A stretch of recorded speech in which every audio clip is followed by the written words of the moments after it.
a good faith estimate of the time reasonably anticipated to present the state's case during a joint trial of all 19 co-defendants, and alternatively, any divisions thereof, including the number of witnesses likely to be called and the number and size of exhibits likely to be introduced.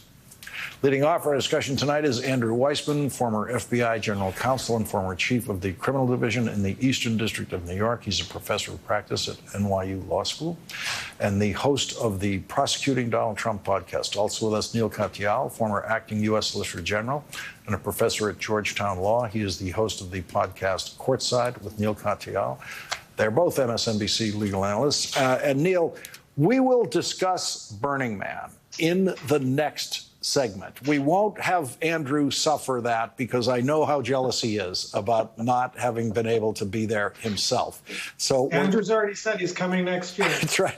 We're gonna hold the Burning Man gets its own segment, the neo-pagan ritual that you attended. We'll hear your defense in the next segment. But Andrew, let's begin with what we saw in that sentencing today. 22 years. For the person who was doing the work for Donald Trump, who was committing crimes for Donald Trump. We've only seen people sentenced to prison for committing crimes for Republican presidents, only 2 of them. And here we have the biggest one ever. If you're Donald Trump's defense counsel, you have to think about what kinds of pressures will be on judges in these cases against Donald Trump if he is found guilty. Absolutely.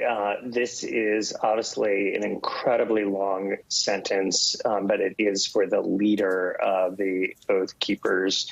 But notably, to your point, Lawrence, this is somebody who is a leader of a group, and he was not personally present on January 6th.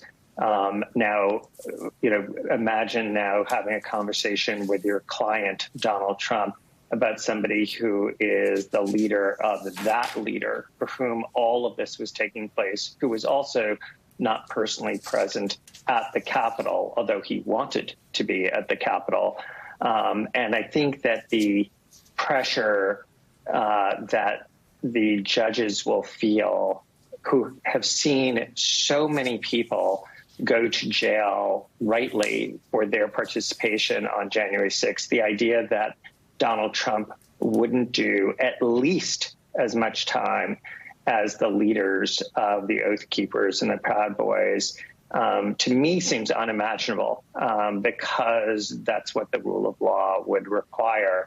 I think that this is a real sign of what's to come if Donald Trump is convicted. Obviously, that is something that just obviously he is presumed innocent at this point. The government has to prove the case beyond a reasonable doubt to a unanimous jury. But the judge has scheduled this for March. All signs are that this will go.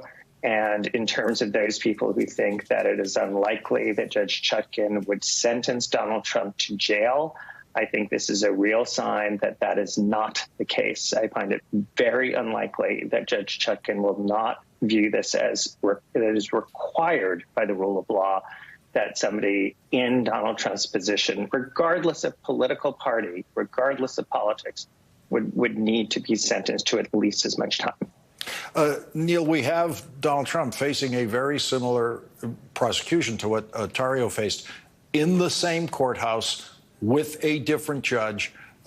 We just saw a judge give 22 years, and Judge Chutkan may, if there's a